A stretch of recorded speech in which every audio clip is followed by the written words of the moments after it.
magandang hapon sa ating lahat ngayon. Lalo na sa ating inang na habang tumatanda ay gumaganda pa.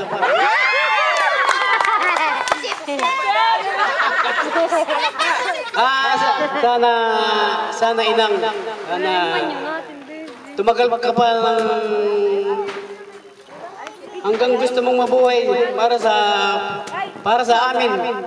At kami naman ay gusto namin mabuhay ka talaga ng mahabang mahaba. Kaya nga lang, pag mahabang mahaba na, baka mamaya kami pamawa na sa iyo.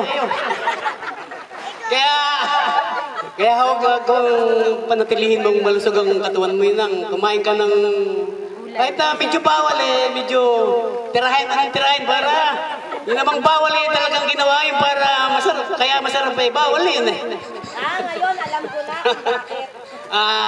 Sa aking mga kapatid na nasa ibang bansa na nagsiuwi para lang sa ating ina na